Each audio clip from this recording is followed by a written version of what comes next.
ನಮಸ್ತೆ. ಈಗಾಗಲೇ ಬೇಸಿಗೆ ಕಾಲ ಬಂದಿದೆ. ಬೇಸಿಗೆ ಕಾಲ ಬಂದಾಗ ಭಾಳ ಜನ ಏನು ಮಾಡ್ತಾರೆ ಅಂತಂದರೆ ತಂಪು ಆಹಾರಗಳನ್ನು ಸೇವನೆ ಮಾಡೋದಕ್ಕೆ ಭಾಳಷ್ಟು ಇಚ್ಛೆ ಪಡ್ತಾರೆ. ಮೊಸರಾಗಿರಬಹುದು, ಏನಂತ ತಂಪು ಪಾನೀಯಗಳಾಗಿರ್ಬೋದು, ಲೆಮನ್ ಜ್ಯೂಸ್ ಆಗಿರ್ಬೋದು, ಈ ಕಬ್ಬಿನ ಹಾಲಿನ ಜ್ಯೂಸ್ ಆಗಿರ್ಬೋದು. ಅತಿ ಹೆಚ್ಚು ಏನಾದರೂ ಕುಡಿತಾ ಹೋದರೆ ಭಾಳ ಸಮಸ್ಯೆ ಆಗುತ್ತೆ. ಯಾಕೆಂದರೆ ಈಗಾಗಲೇ ಕಫದ ಪ್ರಮಾಣ ಅತಿ ಹೆಚ್ಚಾಗ್ತಾ ಹೋಗುತ್ತೆ. ಯಾವಾಗ ವಸಂತ ಋತು ಪ್ರಾರಂಭ ಆಗುತ್ತೆ ನೋಡಿ, ಈಗ ಫೆಬ್ರವರಿ, ಮಾರ್ಚ್, ಏಪ್ರಿಲ್ ಈ 3 ತಿಂಗಳಲ್ಲಿ ಅತಿ ಹೆಚ್ಚು ಬಿಸಿಲಿರುವುದರಿಂದ ಈ ನಮ್ಮ ಕಫ ಏನು ಸಂಪೂರ್ಣವಾಗಿ ಸಂಚಿತವಾಗಿರುತ್ತಲ್ಲ, ಅದು ಸಂಪೂರ್ಣವಾಗಿ ಏನಾಗಿ ಈಗೆಲ್ಲ ಕರಗ್ತಾ ಹೋಗುತ್ತೆ.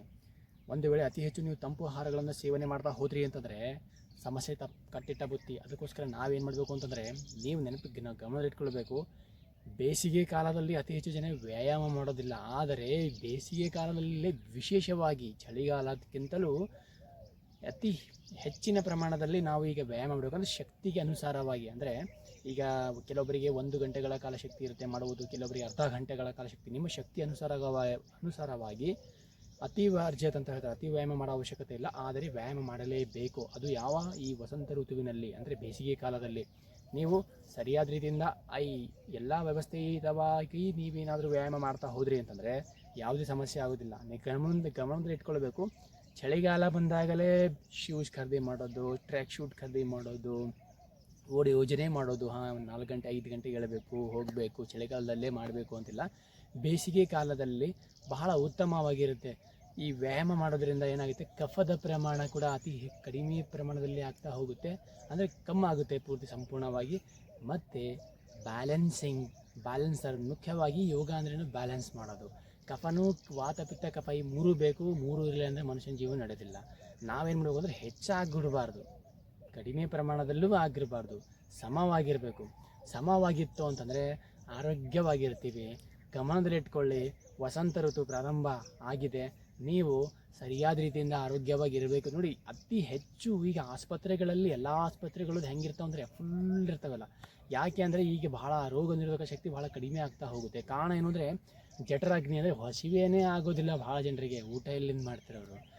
ಇದರಿಂದ ಏನಾಗುತ್ತೆ ಅಂದರೆ ಹಸಿವೆ ಆಗದೇ ಊಟ ಮಾಡೋರು ಜನ ಇದ್ದಾರೆ. ಅದರಿಂದ ಏನಾಗುತ್ತೆ, ಅಪಚ ಆಗ್ತಾ ಹೋಗುತ್ತೆ. ಅಪಚ ಅಂದರೆ ಆಮ ಆಗುತ್ತೆ. ಆಮ ಅಂದರೆ ವಿಷ.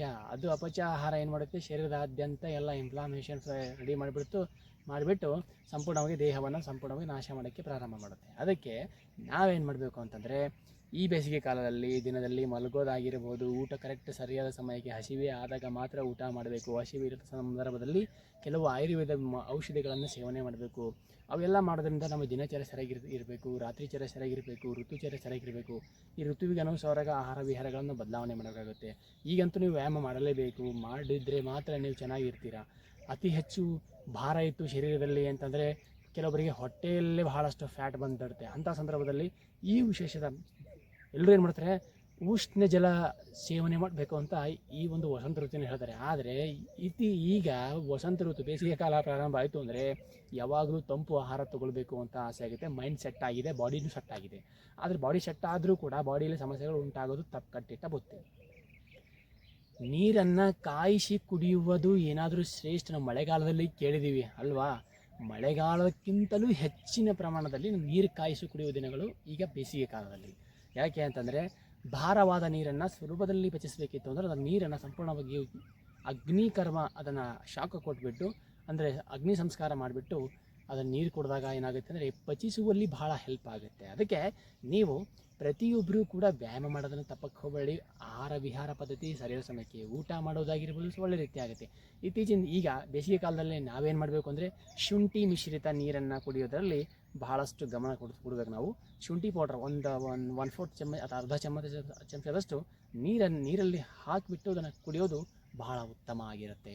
ಮತ್ತು ಧನಿಯಾ, ನಾವು ಕೊರಿಯಂಡರ್ ಸೀಡ್ಸ್ ಅಂತ ಹೇಳ್ತೀವಲ್ಲ, ಕೊತ್ತಂಬರಿ ಬೀಜ ಅಂತ, ಅದರ ಪೌಡ್ರ್ ಕೂಡ 1 ಚಮಚ ಹಾಕಿ 2 ಲೀಟರ್ ನೀರಲ್ಲಿ ಹಾಕಿಬಿಟ್ಟು 2 ಚಮಚ ಪೌಡರ್, 2 ಲೀಟರ್ ನೀರು, 1 ಲೀಟರ್ ಮಾಡಿಬಿಟ್ಟು ಕಾಯಿಸಿ 1 ಲೀಟರ್ ಮಾಡಿ ಅದನ್ನೇ ದಿನಪೂರ್ತಿ ನಾವು ಸೇವನೆ ಮಾಡ್ತಾ ಹೋದಿವಿ ಅಂತಂದರೆ ಅದರಿಂದ ಕೂಡ ನಮಗೆ ಬಹಳ ಅದ್ಭುತವಾದಂಥ ಲಾಭ ಆಗುತ್ತೆ. ಹಸಿವೆ ಆಗ್ತಾ ಇಲ್ಲ ಅಂತಂದರೆ ಹಸಿ ಶುಂಠಿ ಕರಿ ಉಪ್ಪಿನ ಮಿಶ್ರಣವನ್ನು ಮಾಡ್ತೇವೆ. ಹಸಿ ಶುಂಠಿ ಕಿರಿಯೊಳಿನಷ್ಟು, ಕರಿ ಉಪ್ಪು, ಚೆನಿಗೆ ಬೇಳೆ 2ರಷ್ಟು ತೊಗೊಂಡ್ಬಿಟ್ಟು ಅದನ್ನು ಅಗಿದು ತಿಂತಾ ಹೋಗಿ ಹಸಿವೆ ಭಾಳ ಚೆನ್ನಾಗಿ ಆಗ್ತಾ ಹೋಗುತ್ತೆ. ಎಲ್ಲರೂ ಮಾಡ್ಬೋದು, ಮಕ್ಕಳು, ಹಿರಿಯರು, ಕಿರಿಯರು, ಮುದುಕರು ಎಲ್ಲರೂ ಮಾಡ್ಬೋದು.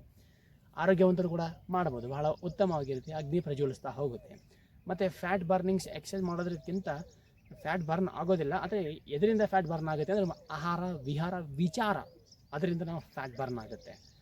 ಅರ್ಥ ಆಯ್ತಾ? ಮತ್ತು ಫ್ಯಾಟ್ ಅತಿ ಹೆಚ್ಚಾಗೋದು ಸ್ಟ್ರೆಸ್ದಿಂದ, ಅರ್ಥ ಮಾಡ್ಕೋಬೇಕು. ಕಾರ್ಟಿಸೋಲ್ ಅನ್ನೋ ಒಂದು ಹಾರ್ಮೋನ್ ಅದೇ ಏನು ಮಾಡುತ್ತೆ, ಫ್ಯಾಟ್ ಡೆಪಾಸಿಟ್ ಮಾಡ್ತಾ ಹೋಗುತ್ತೆ. ಅದಕ್ಕೆ ಅತಿ ಹೆಚ್ಚು ಟೆನ್ಷನ್ ತೊಗೊಂಡ್ರಿ ಅಂದರೆ ಕಾರ್ಟಿಸೋಲ್ ಹಾರ್ಮೋನ್ ಆಟೋಮೆಟಿಕ್ ಜಾಸ್ತಿ ಪ್ರಮಾಣದಲ್ಲಿ ಉತ್ಪತ್ತಿಯಾಗಿಬಿಟ್ಟು ಫ್ಯಾಟ್ ಹೆಚ್ಚು ಮಾಡೋದಕ್ಕೆ ಕಾರ್ಟಿಸೋಲ್ ಹಾರ್ಮೋನ್, ಸ್ಟ್ರೆಸ್, ಚಿಂತೆ ಅದು ಒಂದು ಗುಣ ಭಾಳ ಭಾಳ ಭಾಳ ಭಾಳ ಕಾರಣ ಆಗಿರುತ್ತೆ. ಅದಕ್ಕೆ ನೀವೇನು ಮಾಡಬೇಕು, ದಿನದಲ್ಲಿ ಮಲಗಬಾರ್ದು, ಹಸಿವೆ ಆದಾಗ ಊಟ ಮಾಡಬೇಕು, ನೀರಡಿಕೆ ಸಂಪೂರ್ಣವಾಗಿ ಬಾಡಿಗೆ ಡಿಹೈಡ್ರೇಟ್ ಯಾವುದೇ ಕಡೆ ಮಾಡೋಕ್ಕೆ ಹೋಗಬಾರ್ದು. ಸಮಯಕ್ಕೆ ಸರಿಯಾಗಿ ನಮಗೆ ನೀರಿನ ಬೇಕಾಗಿರುತ್ತೆ. ಈ ಸಂದರ್ಭದಲ್ಲಿ ನೀರನ್ನು ಕುಡಿತಾ ಹೋಗಿ, ಮತ್ತು ಟೆನ್ಷನ್ ಜಾಸ್ತಿ ಪ್ರಮಾಣದಲ್ಲಿ ಮಾಡೋಕ್ಕೆ ಹೋಗ್ಬೇಡಿ. ವ್ಯಾಯಾಮ ಅಂತೂ ಕಂಪಲ್ಸರಿ ಮಾಡ್ತಾ ಹೋಗಿ, ಬೇಗ ಜಲ್ದಿ ಹೇಳುವುದಕ್ಕೆ ಪ್ರಯತ್ನ ಮಾಡಿ. ಯಾವ ವ್ಯಕ್ತಿ ಊಟ ಮಾಡಿದ ತಕ್ಷಣ ಮಲಗ್ತಾನಲ್ಲ, ಊಟ ಮಾಡಿದ ತಕ್ಷಣ ಮಲಗಿಬಿಟ್ಟು ರಾತ್ರಿ ಬೆಳಗ್ಗೆ 8 ಗಂಟೆಗೆ ಯಾವ ವ್ಯಕ್ತಿ ಹೇಳ್ತಾನಲ್ಲ, ಅವನ ಬಾಯಿಯಿಂದ ಟಾಯ್ಲೆಟ್ ರೂಮ್ ಇರುತ್ತೆಲ್ಲ, ಆ ಟಾಯ್ಲೆಟ್ ರೂಮಿನಕ್ಕಿಂತ ಏನು ಬರುತ್ತಿಲ್ಲ ಕೆಟ್ಟ ಕಲಂಶ ಬರುತ್ತೆ ಬೆಳಗ್ಗೆ ಕೆಲವೊಂದು ಸಂದರ್ಭ ಬರುತ್ತಲ್ಲ, ಅದಕ್ಕಿಂತಲೂ ಕೆಟ್ಟದಾಗಿ ಬಾಯಿಯಿಂದ ವಾಸನೆ ಬರುತ್ತೆ ಆ ವ್ಯಕ್ತಿದು. ಗಮನದಲ್ಲಿಟ್ಕೊಂಡು ಇದು ಈ ವಿಷಯ ಅನ್ನೋದು ಯಾರು ಕೇಳ್ತಾ ಇದ್ದಾರಲ್ಲ ಅವ್ರು ಬೇಕಾದರೆ ನಾನು ಕಾಂಟ್ಯಾಕ್ಟ್ ಮಾಡಿ ಕೇಳಿ. 100% ಯಾವ ವ್ಯಕ್ತಿ ಊಟ ಮಾಡಿದ ತಕ್ಷಣ ಮಲಗ್ತಾನೋ ಮತ್ತು 8 ಗಂಟೆಗೆ ಮುಂಜಾನೆ 8 ಗಂಟೆಗೆ ಯಾವ ಹೇಳ್ತಾನಲ್ಲ, ಆ ವ್ಯಕ್ತಿಯ ಬಾಯಿ ಯಾವ ವ್ಯಕ್ತಿಯೂ ಇಷ್ಟಪಡೋದಿಲ್ಲ ಆ ವ್ಯಕ್ತಿ ಹತ್ರ ಹೋಗಿ ಕುಳಿತುಕೊಳ್ಳೋದಕ್ಕೆ. ಕಲ್ಮಶ, ಗಟರು, ನಾಲಿ ಥರ ಸ್ಮೆಲ್ ಬರುತ್ತೆ. ಅದು ಯಾಕೆ ಅಂತ ಮುಂಬರುವ ಓಡುಗಳಲ್ಲಿ ನಾನು ಖಂಡಿತವಾಗಿ ಹೇಳ್ತೀನಿ. ಅಲ್ಲಿವರೆಗೂ ಎಲ್ಲರೂ ಆರೋಗ್ಯವಾಗಿರಿ. ನಿಮ್ಮ ಆರೋಗ್ಯ ನಮ್ಮ ಮತ್ತು ನಿಮ್ಮ ಕಾಳಜಿ ಅಂತ ಹೇಳ್ತಾ ಎಲ್ರಿಗೂ ನಮಸ್ಕಾರ.